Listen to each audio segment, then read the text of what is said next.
Good evening, everyone. My name is Chris Lockwood. I am Director of NEHS, and it is my pleasure to welcome NEHS, Sigma Kappa Delta, and Sigma Tau Delta student members and chapter advisors to this very special webinar with Ada Limón, the 24th US Poet Laureate. To make your viewing experience even more pleasurable, it may be useful to click on the full screen button at the top right corner of your screen. And if you want to react to this evening's discussion, please feel free to do so using the emoji icons at the bottom. Before the webinar begins, I'd like to take a moment to thank Naaman Kent, who is behind the scenes this evening, making all the technology work. Thank you very much, Naaman. And I'd also like to present tonight's interviewer, Cami Badman. So Cami serves on the NHS Advisory Council as a representative for the Midwestern region and has done so since 2021. She teaches at Sullivan High School in Sullivan, Illinois, and she's an active member of her students' school district as a club advisor or coordinator for several different organizations.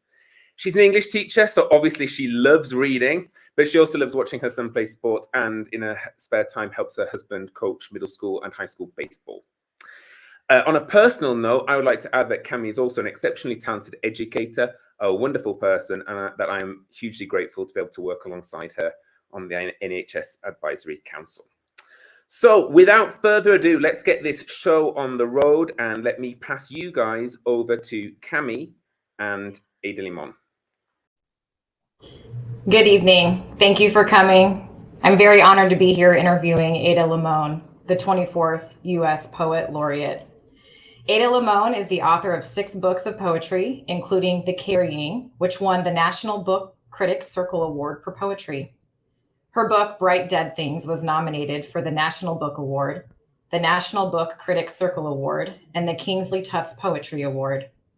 Her work has been supported most recently by a Guggenheim Fellowship. She grew up in Sonoma, California, and now lives in Lexington, Kentucky, where she writes and teaches remotely. Her most recent book of poetry, The Hurting Kind, is now out from Milkweed Editions. She is the 24th Poet Laureate of the United States.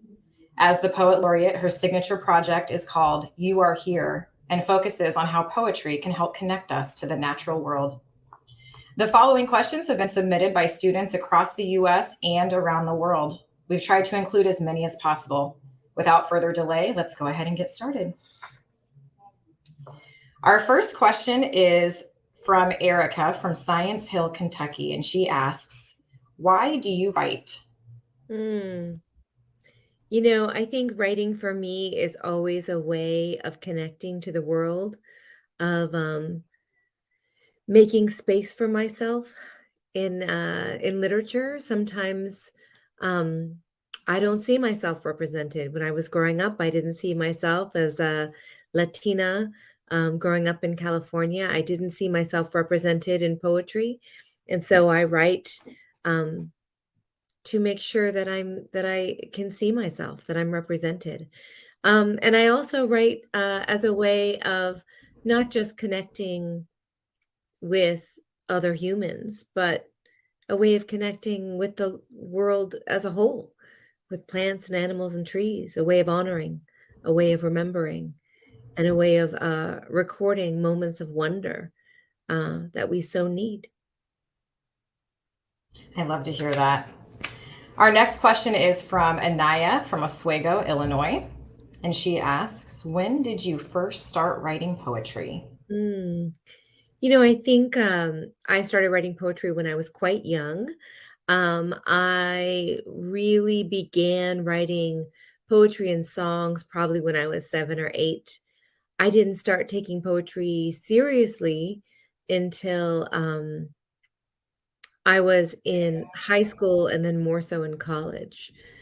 So in my early 20s, I decided to kind of dedicate myself to the art form.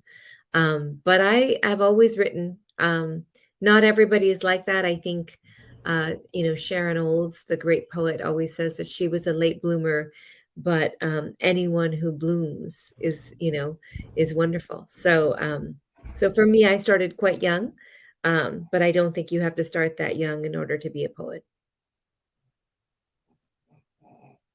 Dan from North Charleston, South Carolina, and Farouz from Chester, Virginia ask, how did you develop your poetic voice? What inspired you? Who encouraged you? Yeah. You know, one of the things that I'm always focused on in my own work is not just the voice that comes out of the body, the voice that we use for our friends, for our families, the different voice we use for our animals, for our beloved dogs and cats.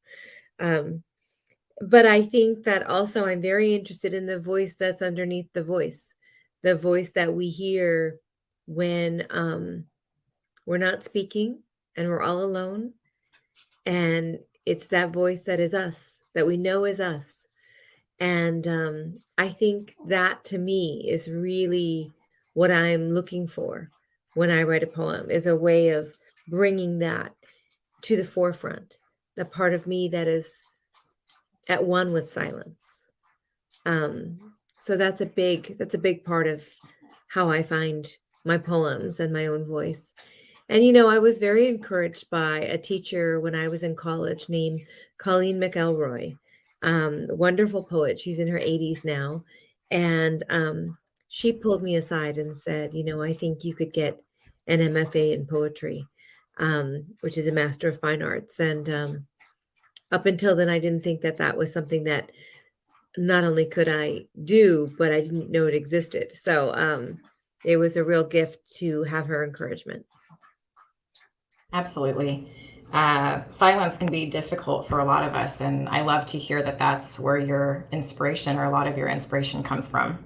Yeah, I think honoring Coleman, silence is really important. Coleman from Kearney, Nebraska, and Annika from Fort Collins, Colorado ask, how do you come up with the idea for poems? How do you know what is worth writing about? Oh, that's a great question. And forgive me as I moved around. My little dog is next to me, so you may hear her move around. She was asking for a blanket just then. You know, I think for me, I think everything is worthy of writing about, honestly. I think life is really, really weird. I think being alive is strange. Living in a body is weird. Um, Being in relationship to others is weird. I think it's strange that we don't think of ourselves as animals, but clearly we are animals. We just wear clothes. Um, I think honestly, it's not about the subject. It's about your curiosity about the subject. If I'm not curious about it, then I'm not going to write it. And it's very little that I'm not curious about. So anything for me, it's all fair game. It's all fair game. Emma from the Woodlands, Texas, and Hannah from Searcy, Arkansas asked, do you tend to start with an image, a theme, or a line, or some combination thereof when you begin a poem? What are the specific steps you take when beginning to write after you have found your inspiration? Yeah, I think that's a great question. I think for me, it's almost always a combination of those things. Um, and every poem arrives differently. It's like how different friends come into the room. Um, you know, if you watch people sit down in different ways, and the physical body, how it's different. I think that poems are the same way. Sometimes they want to come through an idea. Sometimes it's something I've been thinking about for a while. Sometimes it's just I miss somebody and I want to write a poem because I deeply miss them. Um, and other times it is a sound. It's just a sound. I'm obsessed with, hearing, the crow's caw or whatever, and trying to describe that in a poem, or something I'm just trying to figure out, trying to unravel for myself. Um, and so all of that is a way of getting into the poem, but it's never one way, and it's always surprising me. And that's what's interesting about it. I never sit down and go, "Oh yeah, this is how the poem's going to go. This is what's going to happen." It's always different. It changes, and I think because it changes, I'm always delighted by it, surprised by it, and sort of in awe of the process. Wherever it takes you. Yeah. Zoe from San Marcos, Texas asks, What is the most important part in your creative process in writing poetry? Oh, I think there's two things. We talked about one of them a little bit before, but I think the first thing is actually quiet. I think we live in a very loud world. Um, and some of that's by choice. We want go for a walk and we think, you know what, I'm going to listen to some really good music.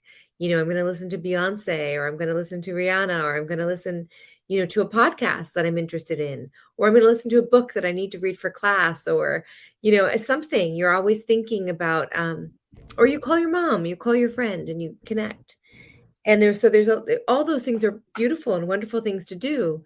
But you can find yourself realizing that you do not have moments where there's quiet in your life. And sometimes it can be deeply unsettling.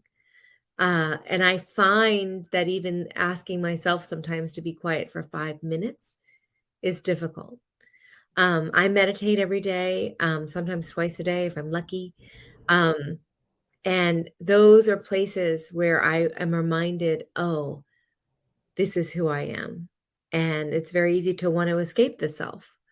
So silence is a huge part, and a really important part of my process. And the other part is sound.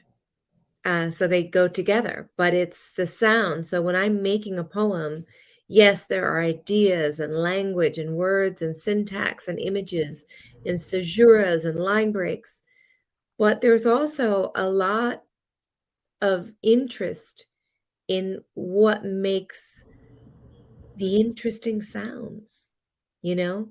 Um, and the syntax informs that, the line breaks informs that. And so it really is about leaning into the music. And so I read out loud every time I write a poem. And it's why I can't work in public spaces. I can't work at a coffee shop because I read out loud. I would be, I'm sure, a disturbance to the other patrons of the place. So really, it's silence and the musicality of language, the sounds that come with it. Going back to just embracing the silence, and many of us feel that we need to fill that silence with Yeah. audiobooks or podcasts or music or phone calls. So I Mhm. love that you keep going back to that as a source of your inspiration. Luz from Prepatech in Mexico asks, many writers face periods of writer's block or self-doubt. How do Mm. you overcome these challenges and stay motivated and inspired throughout your writing journey? Yeah, I think that's a great question. I'm very interested in what are the things that make us not write, or think, what are the forces that sort of um, make us feel like we can't write. I think there's sort of two answers to that question. One in which is that I think there are times where we don't feel like writing, and I actually think that's okay. I think that it's okay to not write. I think there are moments in my life where I am not writing. I am reading, I am listening, I am gardening, I am visiting with my family, I'm cooking, I'm hiking, I'm doing things in the world, I'm speaking, I'm being present with where I'm at. And I think that's really healthy. And there are times where I need to sit and receive the world. Um, and that's a huge part of the process.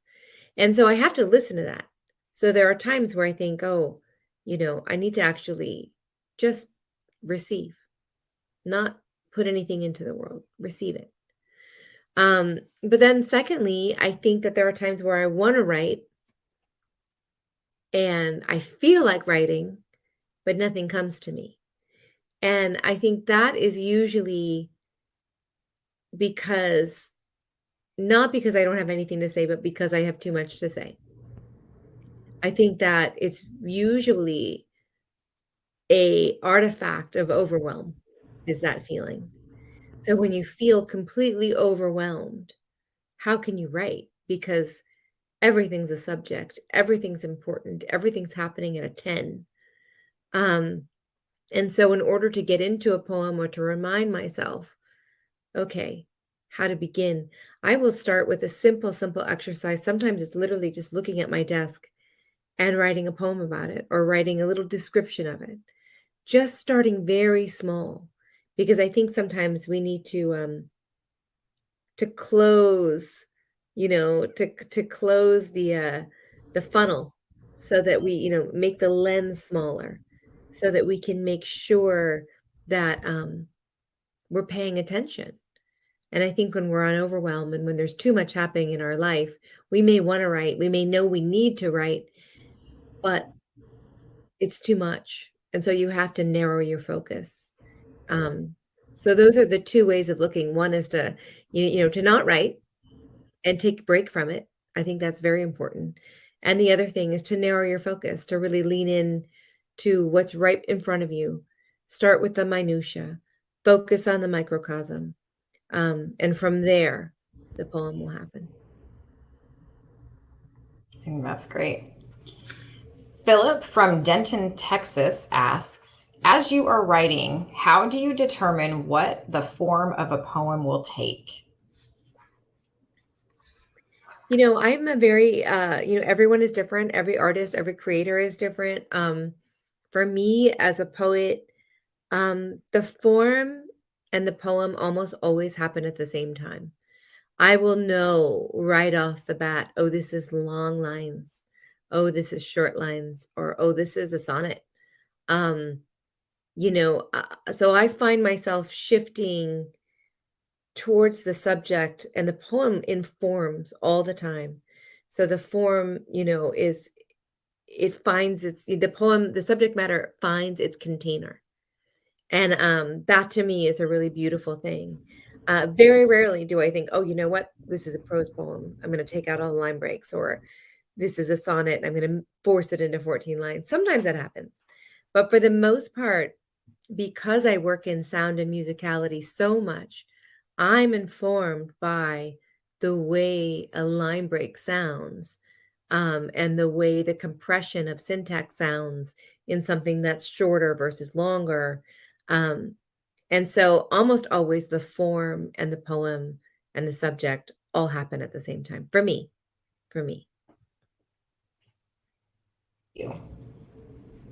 Mary Jane from Scottsdale, Arizona asks, your poetic structure is very different from traditional poetry. Have you made a conscious decision to adopt a different structure? Yeah, that's a great question. These are all great questions, by the way. And I keep wanting to shout out locations I've been to. I'm like, Denton, Texas, San Marcos, Kentucky. So I do feel like there's a level in which I am very interested as an artist in mapping the mind, in mapping how my mind works. Everyone's works a little differently, as we know, right? We're all special in our own ways with our own brains and hearts and bodies.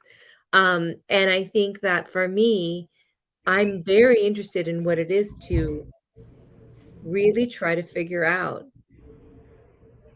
and follow my own train of thought, the way my mind works. And so when I'm breaking form or creating a new form or figuring out which way I, want to work on the page, a lot of it is how can I really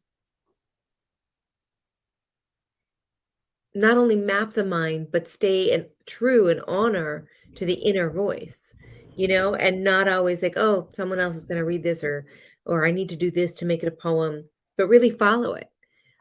So I think for me, it's about following my instinct, but also really staying true to how I speak, how I talk.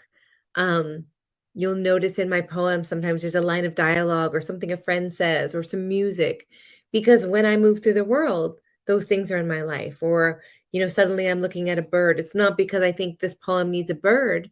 It's because that is what's happening. And so I'm really trying to make sure that I'm staying true to not reality, but my own reality, which is equal parts imagination, right?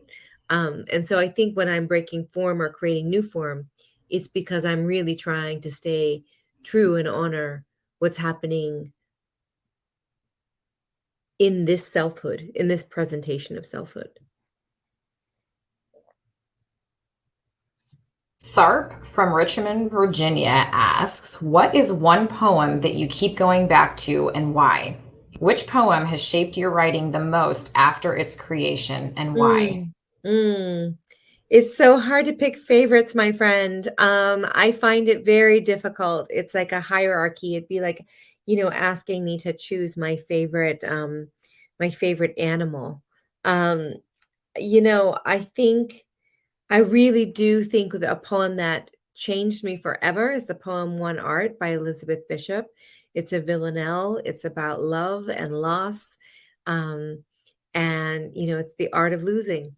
And it starts with, instructions, like, lose something every day, except the fluster of lost door keys, the hour badly spent, the art of losing isn't hard to master. It's these wonderful phrases, and there's these great rhymes because it's a villanelle, and then it ends in this quatrain, which is just heartbreaking and beautiful. So I think discovering that poem by Elizabeth Bishop when I was 15 really changed me because I felt so immediately connected, not just to the subject matter, but to how formally it was created. So that poem stands out to me. The other poem I think is a poem by Larry Levis called Elegy with a Bridle in Its Hand. Speaking of Richmond, Virginia. And I think that one of the things that Levis did was really give me permission for long lines. Of course, Whitman gives you the ultimate permission for long lines, as does Neruda. But I think that for me, that was one of the first poems that I thought, oh, wow.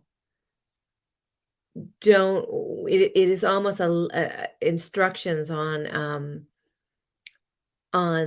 how to sustain the unimaginable. And it's an incredible poem. So yeah, those two stand out. But I could probably talk about 100 more, just because I love poems. It's what I do. So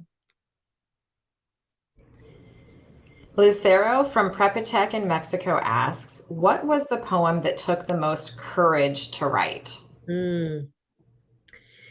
I think courage comes in different forms, and poems come at different times when we need them. So there's a few, of course, that happen and fit that model for me. I think there were times when writing the poems in the carrying, which dealt with infertility, was very hard for me because it felt like being vulnerable in a way to admit that my body wasn't going to have children, in a world and a culture that feels very heteronormative and very into women being mothers. That was a part for me that I had to almost trick myself into writing the poem only for myself. And then later, when I felt comfortable, I could publish those poems. And then I think there's also a poem I wrote called The Contract Says We'd Like the Conversation to Be Bilingual. And that poem is really talking about what it is to be a brown woman in creative spaces when people are making efforts towards diversity, but in many ways it can feel like tokenism versus representation. And I think that poem took a lot of courage because in some ways I felt like I am invited to a lot of wonderful spaces, not only to present my work, but to highlight and elucidate other people's work. And so being a proponent of poetry and an advocate for poetry, I felt a little unsafe making that poem because it felt like it called out a lot of donors and organizations.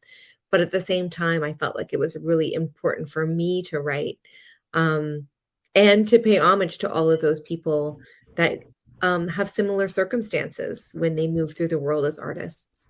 So those are two poems that I can think of off the top of my head that took a lot of courage. Absolutely. David from Livonia, Michigan asks, in what way has place influenced your work? I'm influenced by so many things, but the natural landscape for me is very, very important. Um, I'm always fascinated that we don't talk about it enough, that we don't know the names and trees. The trees are in our neighborhoods, right?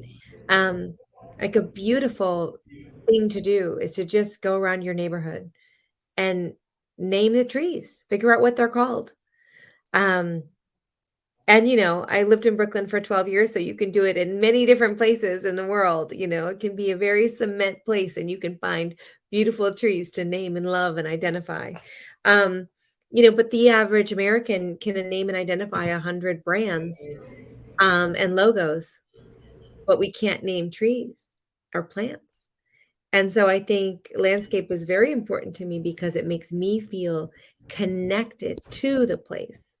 And so even when I moved from, California to, Washington State to Seattle to New York to Kentucky, all of these places, the way that I found myself belonging and getting a sense of belonging was to figure out what kind of ecosystems were present, what kind of environment I was in, and to name and identify the birds, to think, oh, I didn't know that we had that here, or oh, we didn't have those here, etc. The different kind of blue jays, the different kind of what watershed you're in. All of these things I think are very important to not only creating work, but to feeling connected to the world, and to community. I think sometimes we think about community as being other people, but community is also plants and animals and trees.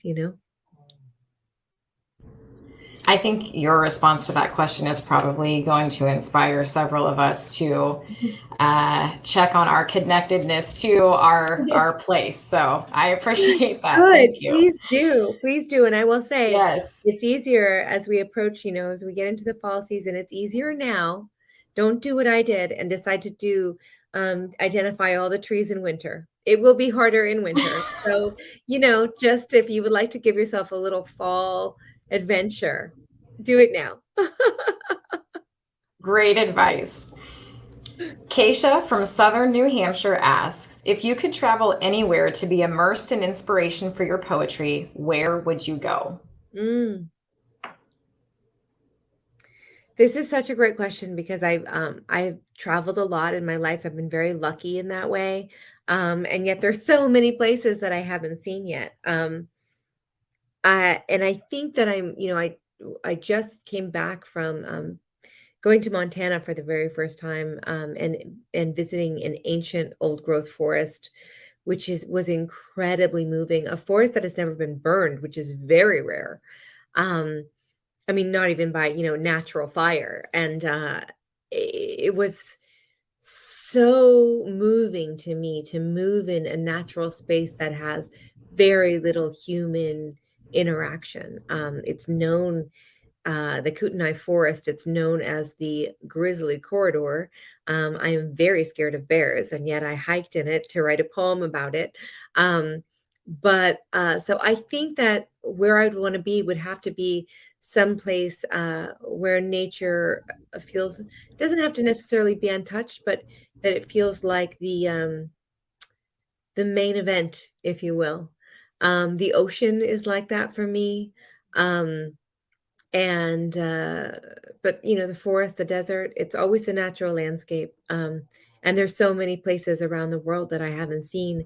I haven't been to Alaska for one, and I would love to see all, not just Alaska and its trees and beauty, but also the wonders that the oceans hold, like the whales. I'd love to see a whale shark. That's something I would absolutely love to see someday. But yeah, so I don't have necessarily a place, but I think it would be all the places where nature is up front and center.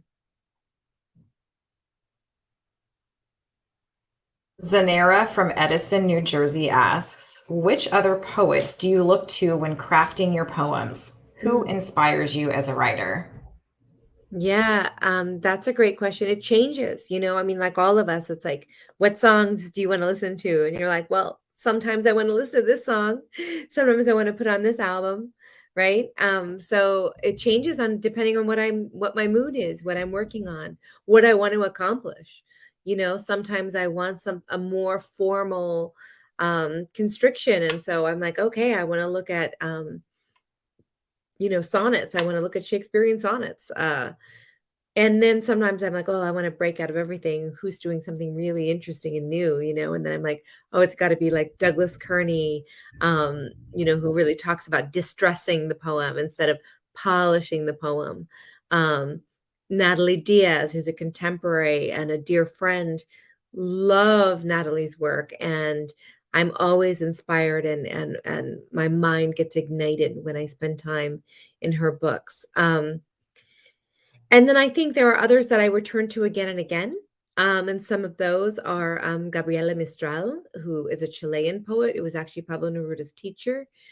She's a little undersung in the United States, but a wonderful poet. Lucille Clifton, her Collected, is someone is one book I always return to. Audre Lorde, another just incredible poet that does interesting things and isn't praised enough for her strangeness. And then Muriel Rukeyser and Elizabeth Bishop are people that I go to again and again. So those are a few, but again, I could talk for hours about that one question because it's kind of like, what album do you want to listen to? And as you know, we all want to listen to, a million different songs, a million different things, depending on what our heart needs. So. Exactly. Chloe asks, there is a great Robert Frost quote that goes, if you have a book of 24 poems, the book itself should be the 25th poem. I've also heard of throwing a manuscript down a flight of stairs and letting fate write the rest. How do you go about assembling a book of poems? This is a great question and something that I actually really love to do. And I'm ordering an anthology right now, so it's actually not my own poems, but an anthology. And it's just, I love doing it because it feels like that's when the book becomes a book. For me, I think the biggest thing is that a book of poems shouldn't be a collection. It shouldn't just be like everything you've ever written. It actually should be a poem. We should think of it as a long poem, as Robert Frost is talking about. And I always think of it like if you collect, I can have examples here. If you collect, I'm sure some of you do, stones or rocks from the river, right? Little stones. And you get them home and you think, why did I have these? What was it that I, loved about them? Because their shine is gone. But I think when you find the right flow for the book, it's like putting them all in water and they all start shining again. And that's how the poem should feel, right? The poem should feel like they're all shining again. And so I think the work we have to do is to make sure that we're not just putting all the poems together. Like, oh, these are the poems that do this. They're, these are all the poems I wrote last year. But really having an intentionality around it. Okay, what happens when a reader opens the first page? They stand there. They open the book. What's the first poem? And then they're left with that feeling. What's the next poem? Like you really have to guide them and make sure that there's not only an intention, but a generosity to how a book is shaped. And that's something I've been trying to do ever since my first book came out, nearly 20 years ago. So that's, I could talk about that. This would be a very long answer, but I really think that it's, that there has to be an intentionality around it, a generosity to it, and that you should be willing to cut things, but you should also be willing to write towards a finished book. So if you feel like you've put all the poems together and it's missing something, figure out what it's missing and write that poem. It's strange to me that we don't do that enough. And so oftentimes what we need is actually 10 more poems to round out the book and make it as good as we can make it, as opposed to, oh, I'm just going to hope that all of these work together. Sometimes they need, I remember writing Sharks in the Rivers, and I sat down and the manuscript was done, and I knew it needed something. I didn't know what it was. And I wrote a 15-page poem called 15 Balls of Wow. Feathers. And it was like, that was the poem that needed to be at the center of that book. And it suddenly gave it its spine.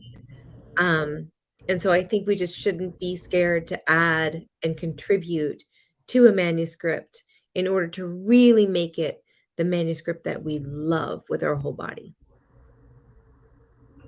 I really love the rock analogy that you use there. I think it helps us understand your true answer to that question. Thank you.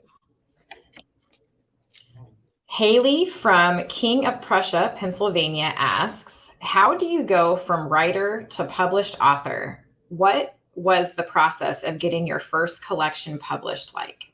Yeah, I think it's different for every single person. Um, and in the many ways it's hard to even have advice over it because things have changed and everything's different. I can tell you my own experience was that, I did go to graduate school. For me, it was really a beautiful, important experience. I don't think everyone has to go to graduate school. I don't think you need to go into debt for graduate school. I did, but it's gone now, which is wonderful. But, I think you can choose your own pathway. For me, I needed someone that was saying, you need to write a poem every week. You need to do this. You need to read this. I needed that. And so for me, graduate school was a big step. The other step was submitting publishing one poem at a time. Learning how to submit, learning how to, publish in journals.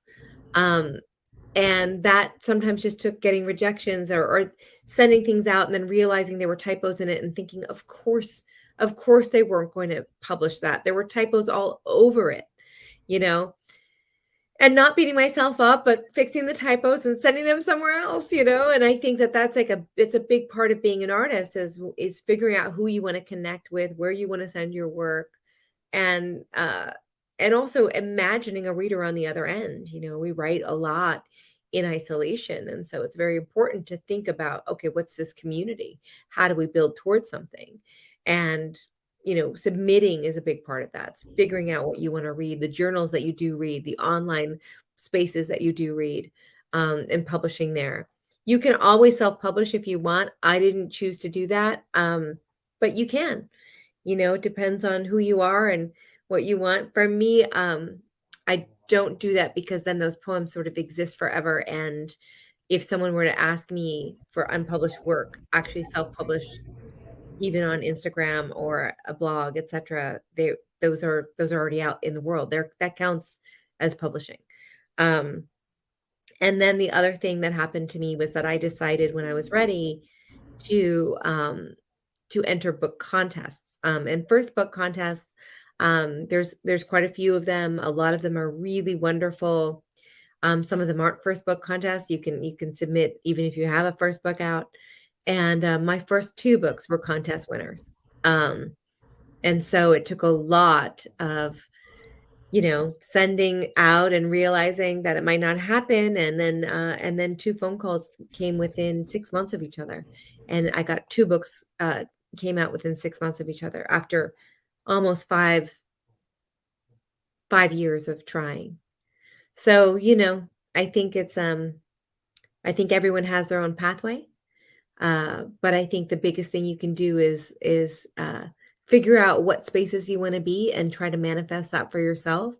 And it's not always about luck. People will say that, but I will tell you that I submitted again and again and again and became very comfortable with rejection and treated it like it was part of my job. So I think that if you do want to be published, which not everyone does, a certain amount of resilience is good for you. And also a little caretaking for yourself. It's okay to be mad about it. It's okay to grieve, but then you have to go, okay, enough of that. What's next? Delaney from El Dorado, Kansas asks, how does your visibility and position as Poet Laureate affect your creative process? It's very interesting because being in a public position that it is a nonpartisan role, um, I find myself doing a lot of public speaking, a lot of events, a lot of, big, 1,000 people, 2,000 people auditoriums. And it's a beautiful thing. It's an incredible honor. And yet there's a lot of things that you realize very quickly that you have to do to preserve and protect your own artistry, who you are as an artist, who you are as a human being, right? It's, who we can be when we're off camera, when we're off stage, and make sure that that person can flourish while doing those other things. And writing is a big part of that. So I never feel more myself than when I am writing a poem. And so not only is it how I see myself as an artist, but it is also how I maintain the public role is by protecting the private artist. And so that's a big part of it, is to be writing through everything I'm experiencing. Even when things go a little south, we have a lot of beautiful days, a lot of very bright um, gifts of days, and then days that are really hard. It could be that an event went poorly, or I was, not treated well, or a personal thing. My grandmother just passed, and grieving that, or being stuck in an airport for 8 hours, or whatever those things are, and yet you're still expected to be on. I think it's really good to have a safe place to express those things, whether it's in poetry, whether it's with your friend group, your text thread, or if it's in a journal that just, keeps all your rage and your secrets and your silence there too. But I think writing is a big way in which I balance those two things, to be the public self, but also really make sure that the private self can be healthy, can be, have a certain amount of caretaking, and can also flourish in privacy, so that the public self can really rise to the occasion when asked.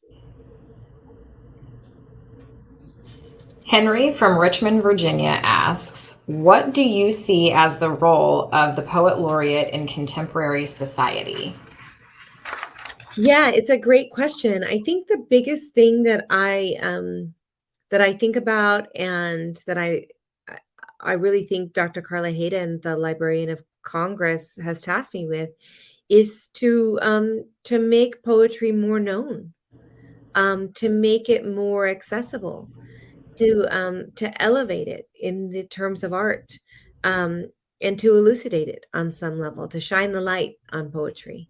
So I think the biggest hurdle that I sort of have to overcome is that so many people feel a lot of anxiety when they think about poetry. If you show a person a poem, they immediately start to get nervous and they think that they aren't going to understand it. And so one of the tasks that I've really taken to heart is to just make sure that people know that it's okay. Like, you can read a poem and not understand every word or turn of phrase or rhyming couplet, or know what a caesura is, or know what a line break is. What does it make you feel? How does it land with you on an emotional, intellectual level? That can be enough. There might be one line in there that you, or might one image, and in that image you go somewhere else and you think, oh wait, I remember something that happened to me when I was a kid, or the other day I had this thing. That poem served at that, as a doorway to another imaginative thought process. That's beautiful. A poem doesn't have to do one thing. It can do many different things, and it can affect many different people in different ways. And so I think, I hope that in this role, I really give people permission to read poetry and not have to be a scholar and not have to be a poet, but just can be a human being who wants to feel something. Katie from Alma, Michigan asks, poems like A New National Anthem could potentially be seen as controversial and unpatriotic of a US Poet Laureate. Have you ever struggled with the decision to publish a poem because you fear the reactions it might cause from certain people? How do you find the courage to publish it anyway? That's a great question. And I think that is important. I think that there are times when I have thought, this is not the right time to put a poem into the world that might have a certain amount of controversy. Um, and yet, the only times I hold back is when I'm not prepared for it, right? Because I have to protect the self. The poem can do whatever it's want. I want to write the poem, always want to write the poem, but choosing to publish it and putting it out in the world, that's a different thing. And so there are times where I hold back because I have to make sure I'm strong enough to be the backbone of the poem. So when the poem travels into the world, I can take what's coming, right? Even if that it has a little backlash or, people it makes people upset.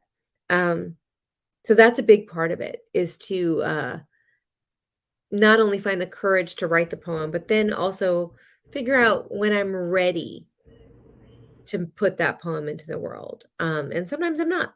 Sometimes I think, you know what? I just, I'm not going to publish it. I'm going to write it because I needed to write it. And then when I'm ready and I feel like I have the support system and the confidence and maybe even the phrasing around the poem, that's when I can publish it. So I think a lot of it is not just the permission to make the thing, but the permission to find the right timing for the thing to go into the world in order to make sure that you keep writing poems and that nobody, uh, sort of throws you off your game enough to make you feel like you shouldn't write. Um, so it's both permission to write the thing and permission to get the timing right. Kylie from Willimantic, Connecticut asks, what are the most challenging and rewarding moves you have made artistically? Mm. I think I was just thinking about this today, just this morning. I think the biggest thing for me is like, I always want to be free. I want to be free as an artist. And all of the ways what does that mean? What does that mean? And it can mean different things, but a lot of times it means that I need to say no to things, that there are times that a high quality no, as they say, is really important. Um, and so always leaning towards what will make me and my writing feel free. I think that's a big step that I've been making. And again, it sometimes means someone wants me to show up to a high school and there's going to be a beautiful auditorium and I would love to do it, but I may need to stay home and read and write. And that's just as important as the public part. So I think that shift is really important for me. And I think the other thing is that I love teaching. And I think a lot of poets are incredible teachers. And when I do it, I adore it. But it actually takes a lot from me. And so learning what to say yes and no to in my career, in my life, is also very important. How to protect my own art form. So I think there are times where, again, it's about setting boundaries in order to just keep pushing myself as an artist and think of myself first and foremost as an artist. Sammy from Danvers, Massachusetts asks, how do you balance all your commitments with writing? And I love this. This just dovetails right into this. Again, a lot of it is saying no, but a lot of it is also I can write anywhere. There's people who like those little kids who can sleep anywhere or I can write on planes, I can write on my phone. I'm almost always writing longhand. I prefer writing in these journals. And I wrote this morning. Sorry, that was me putting my rocks down. This is I'm already, many, many words into the day. And so I think for me, it's about, okay, I don't have to have the right setup, right? I know people who can be very concerned about, okay, I have to write, the great poet Lucy Brock-Boydo only wanted to write in fall and only wanted to write when there was a fire going. And I love that. I mean, I love that for her. And she made beautiful poems. But I can't do that, right? Because I'm often like, oh, I've got to get up at 4 and then go to the airport or do this and that. And so I think just giving myself permission to write whenever I can. And I think that's a big part of it. But also just knowing that I physically and mentally feel better when I write. And so it's not just about balancing it. It's about making sure I do it in order to remind myself of who I am when all those obligations do feel, it's very easy to think, oh, I'm just a person who goes on stage, or I'm just a person that does that. And you have to be like, no, I'm also like goofy and funny and cheerful sometimes, and have to snuggle my dog and make a joke to her and laugh with my husband and all of those things. And so you have to remember what it is to be a full human, and writing helps me do that just as much as being in relationship with friends. Yeah. Absolutely. That is such a beautiful reminder for all of us to embrace who we are as people. And I just thought that was really beautiful. That is all we have time for this evening. Thank you so much, Ada Limón, for being here and answering our questions.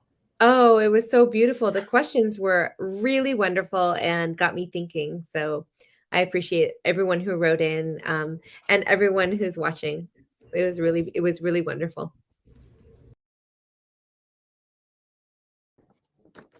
Well, that was incredible. Thank you, Ada. Thank you, Cami, for a wonderful, wonderful interview. That was amazing to watch. Thank you all also so much for your attendance this evening and for sending your questions to Ada.